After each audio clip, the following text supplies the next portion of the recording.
তোমাদের সকলকে আমার ইউটিউব চ্যানেলে স্বাগত। আজকে অনেক দিন পর তোমাদের সাথে আবার আলোচনায় আসছি।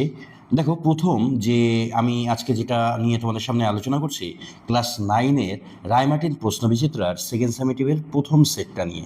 দেখো, বিভাগ কয়ের যে সেটগুলো আছে, অর্থাৎ একের যে প্রথম কোশ্চেনটা, সেটা কি বলা হয়েছে? মেটারনিক ছিলেন ড্যাশ প্রধানমন্ত্রী। কোথাকার প্রধানমন্ত্রী? আমরা সবাই জানি অস্ট্রিয়ার প্রধানমন্ত্রী কিন্তু তিনি ছিলেন। আর এই মেটারনিক শুধু অস্ট্রিয়ার প্রধানমন্ত্রী হিসাবে মনে রাখবে এটা কিন্তু নয়, মেটারনিক ছিল কূটনীতির রাজপুত্র। কূটনীতিবিদ কিন্তু নয়, কূটনীতির রাজপুত্র। ঠিক আছে? আচ্ছা, ইয়ং ইতালি দলের প্রতিষ্ঠাতাকে?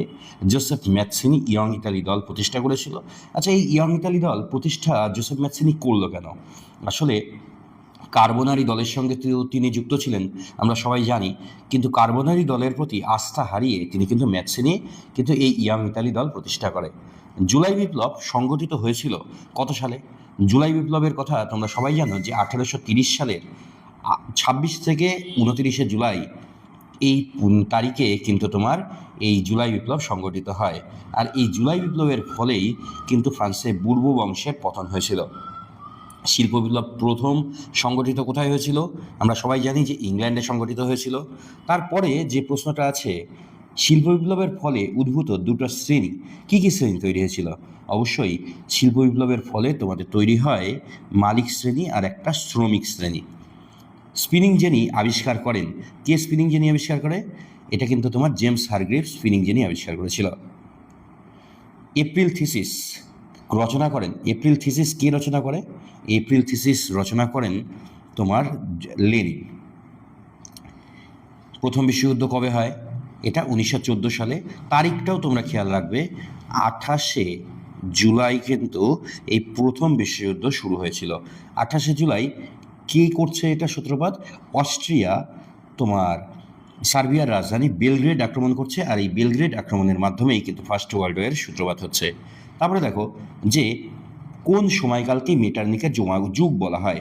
আমরা সবাই জানি যে 1815 সাল থেকে এই মেটারনিকের তোমার উত্থান ঘটে, আর 1848 সাল পর্যন্ত এই সময়টা কিন্তু মেটারনিকের যুগ। এই সময়কেই কিন্তু আমরা মেটারনিকের যুগ বলি, কারণ ইউরোপীয় রাজনীতিতে এই সময়ে মেটারনিকের একটা আধিপত্য ছিল।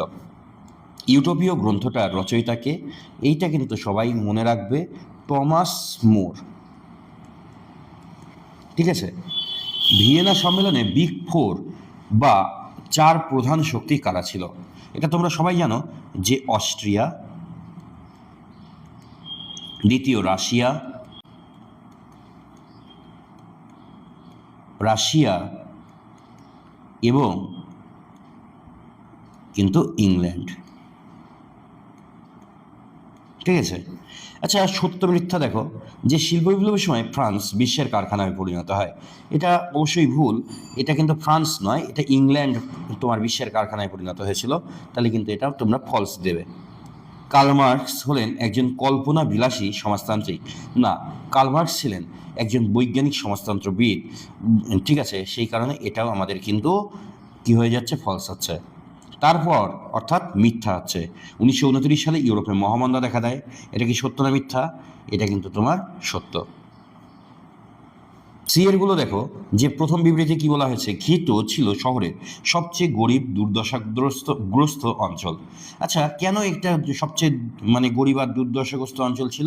কারণ এখানে কর্মচ্যুত বেকার শ্রমিকদের বাসভূমি কিন্তু নির্দিষ্ট হয়েছিল এই ঘেটো অঞ্চলে। ঘেটো শব্দের উৎপত্তি কিন্তু তোমার, এটা খেয়াল রাখবা, ভিনিসের জিউস কোয়ার্টার শব্দ থেকে এই ঘেটো শব্দের উৎপত্তি হয়েছে। তারপরে যে প্রশ্নটা আছে, ভার্সাই সন্ধির দ্বারা জার্মানির সামরিক শক্তি ভেঙে দেওয়া হয়। আসলে কেন এই জার্মানির সামরিক শক্তি ভেঙে দেওয়া হয়েছিল? ইউরোপীয় শক্তিবর্গ চেয়েছিল যেন ভবিষ্যতে যুদ্ধ এড়ানো যায়, অর্থাৎ শক্তি সাম্য প্রতিষ্ঠা করার জন্য। অর্থাৎ তোমার ব্যাখ্যা 1 নাম্বারটা কিন্তু এখানে হচ্ছে। ঠিক আছে?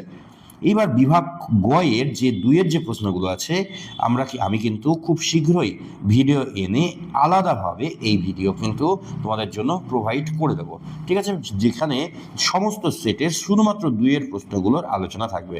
ঠিক, তোমাদের যদি ভিডিওটা ভালো লাগে তাহলে অবশ্যই লাইক, শেয়ার এবং সাবস্ক্রাইব করে দাও। ধন্যবাদ সকলকে।